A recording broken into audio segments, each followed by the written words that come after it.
Movimiento Estudiantil Espartaco presenta La Iguana en su Piedra.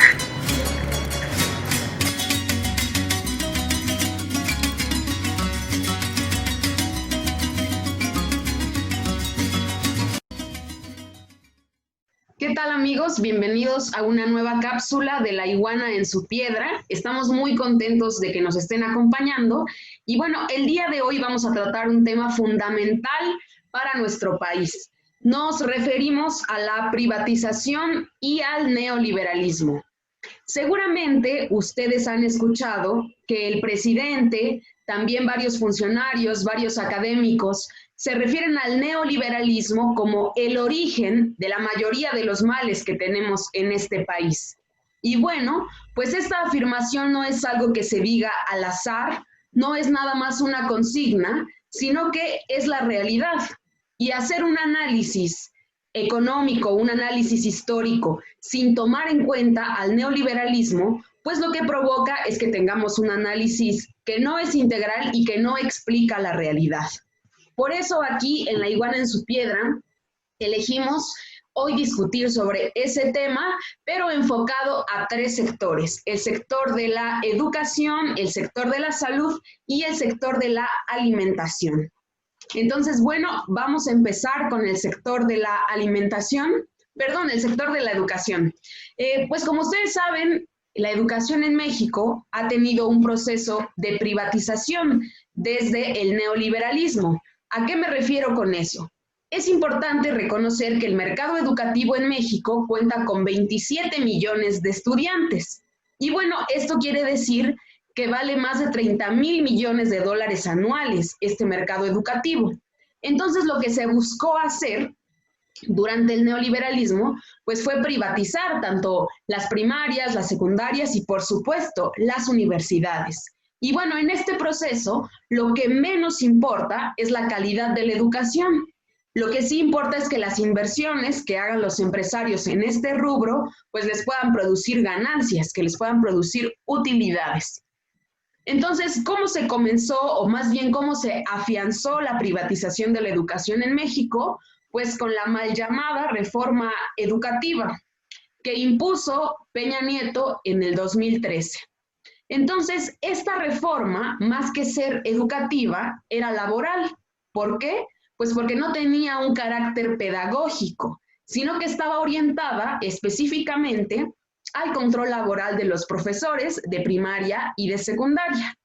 Lo que se buscaba, o lo que hacía esta reforma, pues era abrir la puerta a la privatización de la educación a través de aplicar el libre mercado en el sector educativo. Y bueno, poder contratar cada vez más servicios del sector privado en la enseñanza pública. Entonces, eso es lo que tenemos. El propósito de esta mal llamada reforma educativa era avanzar en la privatización de las escuelas. Entonces, todo este esquema no es algo que solo se estuviera en México, sino que también sucedía en otros países, por ejemplo, en Estados Unidos, y comenzaba con una deslegitimación del trabajo de los profesores, diciendo que todos los problemas del sector educativo recaían en la labor de los maestros. Y bueno, esto pues no es cierto, porque todo el sistema educativo es un conjunto en el que participan los alumnos, los padres de familia, los profesores, el gobierno, etcétera. Entonces, bueno, eso es lo que pasaba en el sector básico, digamos, de la educación. Pero también tenemos el sector superior, el sector medio superior, y aquí lo que sucede es que las universidades también están en proceso de privatización. ¿Por qué? Porque a través de la autonomía, pues esta la utilizan los rectores de las universidades para ir privatizándola poco a poco. ¿Cómo lo hacen? Pues por medio de los exámenes de admisión, que son estandarizados, por medio de elevar cada vez más las cuotas que tenemos que pagar los estudiantes para acceder a la universidad, y también pues de escándalos de corrupción que han tenido varias universidades en este país. Entonces, eso es lo que tenemos, una creciente privatización del sector educativo en México. Pero bueno, ¿qué ha hecho la Cuarta Transformación para cambiar esta situación? Eso es algo muy importante porque realmente Andrés Manuel López Obrador lo que ha planteado es que se va a terminar el neoliberalismo en este país.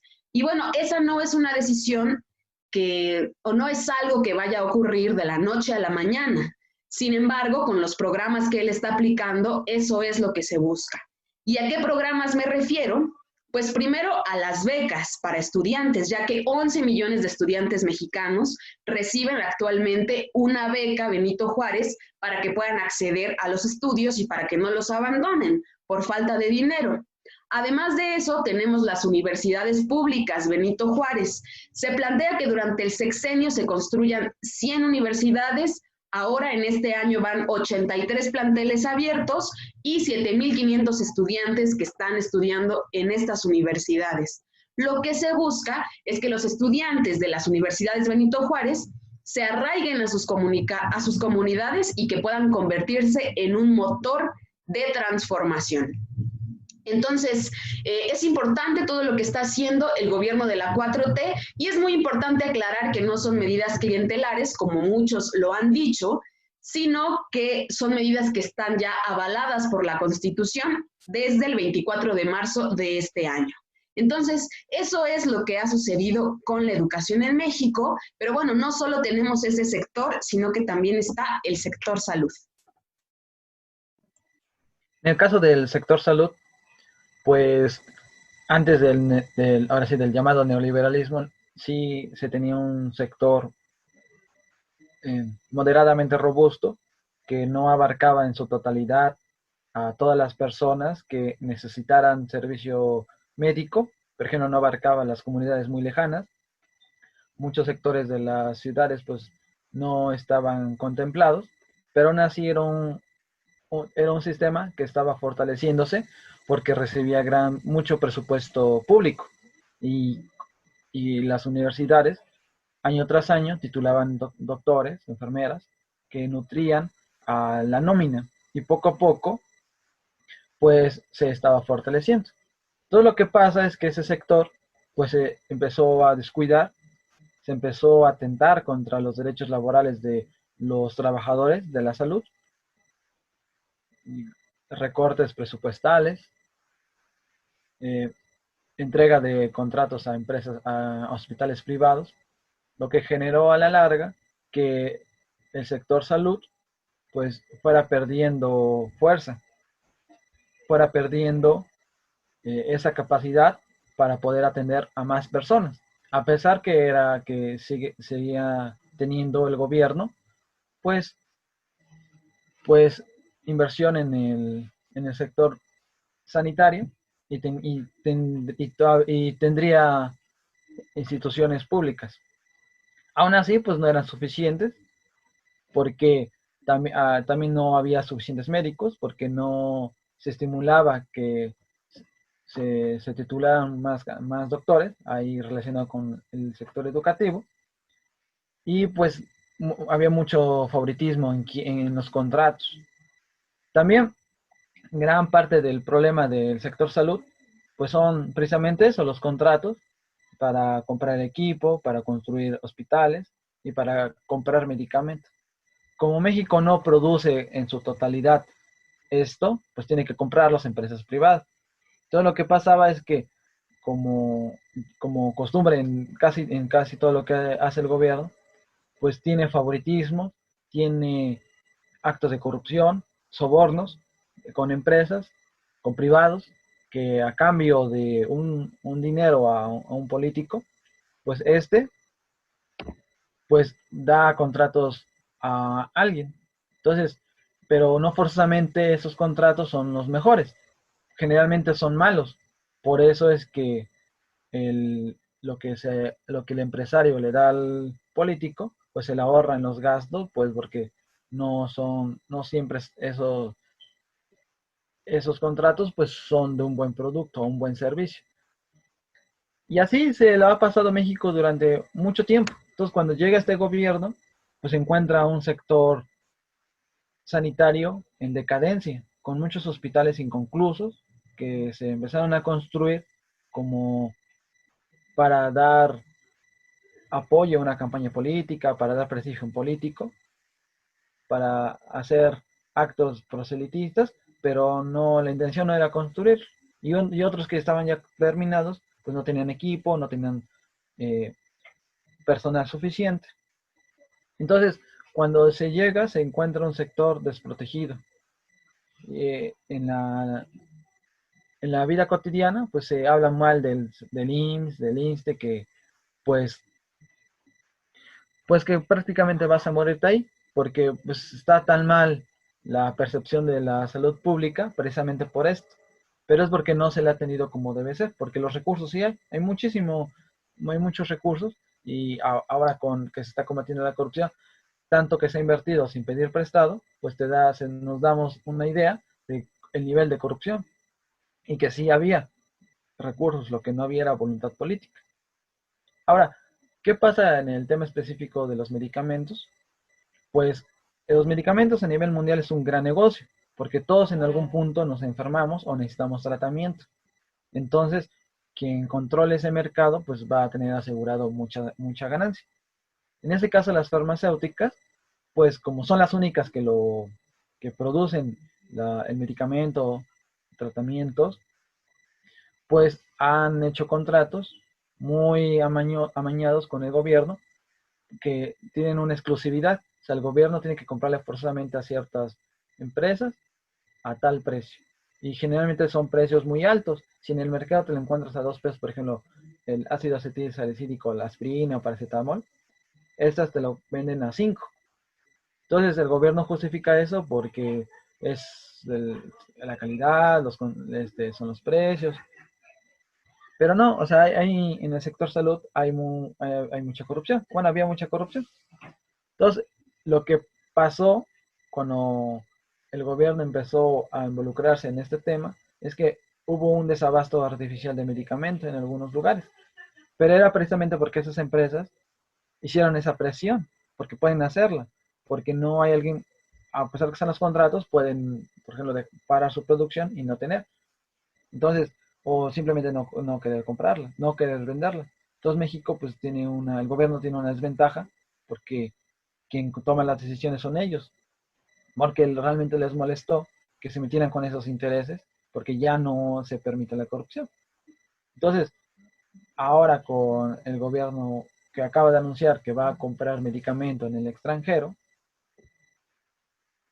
que no es una decisión arbitraria del presidente, sino que fue una ley aprobada por 900 votos, pues se va a adquirir medicamento en el extranjero mediante igual, pues sí va a haber oferta y el gobierno va a decidir quién. Incluso los mismos laboratorios mexicanos pueden participar.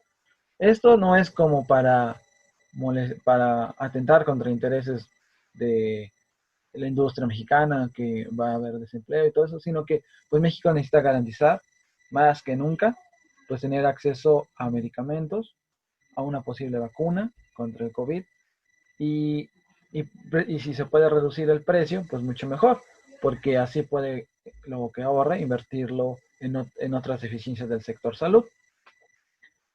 Pues sí, entonces hay un golpeteo, porque pues no les va a gustar que pues de las ganas que tienen antes ahora se las quiten. De ambos lados, de los que permitían y las empresas que se beneficiaban. Pero en sí, en medio, estaban las personas que no pueden tener un tratamiento, un medicamento, porque había escasez, porque no alcanzaba el dinero, o porque la farmacéutica no lo quiere comprar, porque quiere especular más el precio, está peleado con el gobierno. Entonces eso es tener soberanía, tener control sobre el sector salud, un sector que es muy importante y muy descuidado. Y ya con eso, pues podemos ver que ahorita con el tema del COVID, ¿por qué México lo está golpeando de la forma en que lo está golpeando? Pues tenemos un sector salud desmantelado, desprotegido, descuidado. Pero también, por ejemplo, las personas, ¿por qué se enferman tan frecuentemente? ¿O por qué se enferman de una forma? ¿O qué condición física tienen? Pues en México hay una gran cantidad de obesidad, de diabetes, de enfermedades relacionadas con el corazón. Hay tabaquismo, bueno, no, sí no es una condición, pero hay tabaquismo. Y todo ello, pues genera que los mexicanos, en promedio, no seamos muy saludables. Y precisamente el COVID se desarrolla muy bien en ese tipo de personas, en ese tipo de comorbilidades. Entonces, si la persona tiene diabética, tiene hipertensión, es obesa, pues si se infecta de COVID, pues precisamente pues va a desarrollar la va a desarrollar o la va a desarrollar más agresivamente. Pero todo esto no es porque la gente nazca así o sea nuestro destino ser así. Tiene un origen y el origen pues es la alimentación. Una mala alimentación general, una mala alimentación basada en mucha azúcar, muchas grasas, muchos carbohidratos. Entonces lo podemos ver porque en la tienda se venden mucho, se consume mucho refresco, por ejemplo, que es nocivo para la salud, no tiene ningún beneficio. O sea, descalcifica, no quita la sed, da problemas a la larga en el riñón, en los dientes, en el estómago, y pues es mucho azúcar, mucho más de la que necesitamos. Muchas chucherías de Sabritas, de Barcel, pues son carbohidratos que no necesitamos. Igual, muchas grasas en otros productos, que en sí no, no nutren, pero te quitan el hambre. Lo que el obrero busca es pues quitarse el hambre, porque con lo que le alcanza, pues no siempre es, bueno, pero lo que tiene no siempre es suficiente, por ejemplo, para comprar verdura, carne y otros alimentos necesarios para un buen desarrollo y tener un buen sistema inmune para resistir. Entonces, por una parte, el mexicano está mal educado porque hay mucho bombardeo publicitario de muchos productos, principalmente de la Coca-Cola, porque la Coca-Cola curiosamente se asocia a la familia, pero nada más alejado que ello, ¿no? Los niños comen muchas frituras, entre otras cosas, ¿no? Cuando vas al supermercado o a la tienda, pues encuentras muchos productos enlatados, envasados, y todo ello tiene muchos conservadores, tiene mucho sodio, tienen, en sí no son nutritivos en su mayoría. Entonces, todo eso a la larga hace que los mexicanos, pues, generen obesidad, generen diabetes, tengan hipertensión. Y si le sumamos al tabaquismo, pues es una bomba de tiempo. Mucho antes de la pandemia ya era un problema. Ya era un problema porque México es de los países con más obesos y con mayor obesidad infantil. Los niños ya empiezan a tener diabetes, ya tienen problemas del corazón.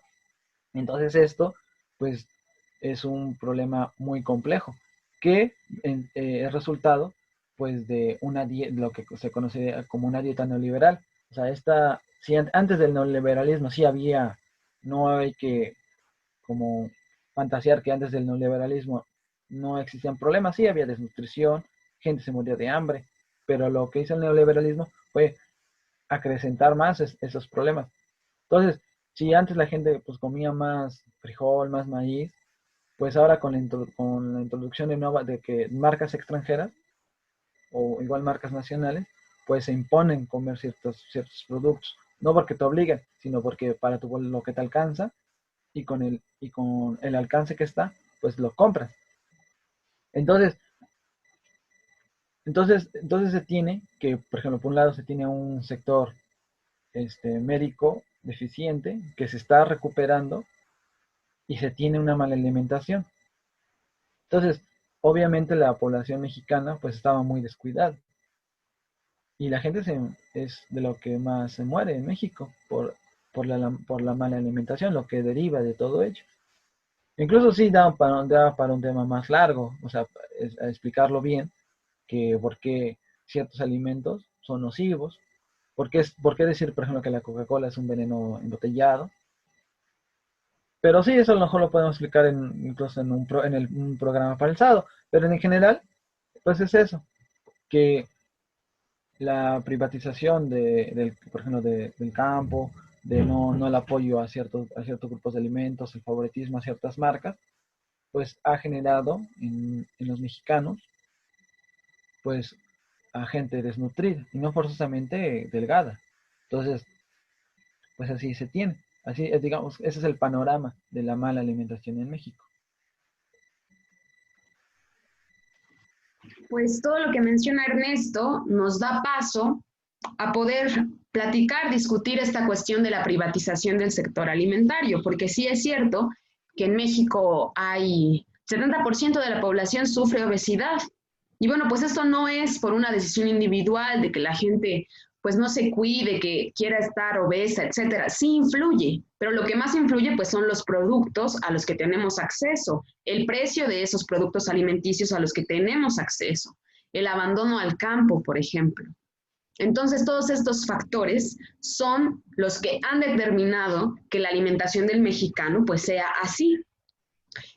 Recientemente se publicó un estudio que menciona que compañías refresqueras como Coca-Cola y PepsiCo han financiado una red mundial de científicos para generar estudios. Lo que buscan estos estudios pues es hacer creer a la población que tomar estas bebidas con exceso de azúcar pues no les va a hacer daño. O sea que la pandemia de obesidad no tiene nada que ver con los refrescos. Entonces, veamos hasta qué punto llegan estas empresas para manipular a la opinión pública, para hacer pues negocios con los funcionarios públicos y de ese modo poner sus productos, establecer sus productos en el mercado y que estén al alcance de todos. Entonces, ¿qué es lo que está haciendo la Cuarta Transformación con este problema? Y más ahora en la pandemia, que ha pues agudizado, evidenciado más bien la necesidad que tiene el mexicano de comer bien. Pues bueno, se emprendió una estrategia nacional para una alimentación sana. ¿Y qué es esto de la estrategia nacional? Pues son diferentes esfuerzos de diferentes secretarías y lo que se va a buscar es mejorar el bienestar de la población. ¿Cómo? Pues teniendo acceso a alimentos de mejor calidad, que sean sanos y que se produzcan de manera justa y que no dañen al medio ambiente. Esto es lo que se ha dado a conocer por parte del gobierno federal y por parte muy especialmente del subsecretario Hugo López-Gatell, que bueno, en las conferencias vespertinas de las 7 de la tarde por la pandemia, desde ahí, desde esa trinchera, pues ha emprendido una lucha en contra de estas empresas de comida chatarra y de refrescos. Entonces, ¿qué tenemos ante todo esto? Pues como ya lo mencionaba Ernesto, un golpeteo incesante. Pero además este golpeteo corresponde con una estrategia en particular, que es la de los etiquetados claros. La verdad es que aquí en La Iguana en su Piedra apoyamos los etiquetados claros porque van a alertar a la población de los niveles calóricos, los niveles de azúcar, los niveles de grasas trans que contienen productos que tenemos siempre al alcance en las tienditas, en el súper, etcétera. Entonces, cuando un niño vaya a la tienda, va a encontrar ahí un octágono negro que le va a advertir que el producto que se piensa comer pues tiene mucho azúcar, tiene mucha grasa, y él podrá entonces tomar una decisión con mayor información, con información clara, porque los etiquetados pues hasta ahora están amañados, muchas veces no dicen realmente lo que contienen los productos y el daño que ese producto puede provocar a la salud. Entonces, estos etiquetados claros van a empezar a funcionar a partir del 1 de octubre y bueno, las empresas tendrán hasta el 1 de diciembre para poner las etiquetas o si no, pues serán acreedores de sanciones, de multas, etcétera. Entonces, como les decía, todo esto ha generado una campaña, un golpe mediático contra Hugo López-Gatell y tan es así que 9 gobernadores de la oposición habían firmado una carta donde exigían la renuncia de Hugo López-Gatell. Y bueno, decían que eran 9 estados los que pedían la renuncia, no 9 gobernadores, cuando ni siquiera esos gobernadores hicieron consultas en los estados en los que viven. Entonces, por supuesto que no pueden hablar por toda la gente que vive en los estados de los que ellos son gobernadores. Y bueno, realmente esto lo hacen porque ellos son serviles a los intereses de la industria refresquera, de la industria de la comida chatarra, y porque se les acabó el negocio en la alimentación y en la salud, como ya lo mencionábamos. Me parece importante mencionar lo que le dijo el presidente a Hugo López-Gatell. Es una frase que mencionaba Ponciano Arriaga: entre más me golpean, más digno me siento. Y bueno, desde aquí, desde La Iguana en su Piedra, refrendamos nuestro apoyo al subsecretario Hugo López-Gatell, al presidente Andrés Manuel López Obrador, en estos difíciles tiempos de pandemia donde es más que necesario que la sociedad esté informada y tenga una posición clara con respecto a la cuarta transformación. Sí, que hay que ponernos a pensar por qué es tan agresivo el ataque hacia los dirigentes bueno, por qué es tan fuertes los ataques hacia Andrés Manuel, hacia Hugo López Gatell. Pues porque hay un choque de intereses, un choque de intereses económicos. Y nosotros, pues, al tomar una posición, pues decidimos de qué lado estar, ¿no? Y nosotros estamos convencidos que debemos estar del lado de Andrés Manuel López Obrador, porque es igual a estar del lado de los pobres. Entonces, bueno, yo pienso que es lo que nosotros pensamos. Esperamos que si tienen otra posición lo comenten, lo podemos discutir. Y pues los invitamos a que nos sigan escuchando en las cápsulas y también que nos escuchen en Radio AMLO todos los sábados a las 5 de la tarde. Y bueno, eso sería todo. Yo soy Ernesto Campeche. Yo soy Brenda Cabello. Y nos estamos viendo en la próxima. Esto fue La Iguana en su Piedra, programa producido por los militantes del movimiento estudiantil Espartaco. Los invitamos a seguirnos en nuestras redes sociales, en Facebook como La Iguana en su Piedra y Espartaco Movimiento Estudiantil, y en YouTube como La Iguana en su Piedra. Nos escuchamos la próxima semana.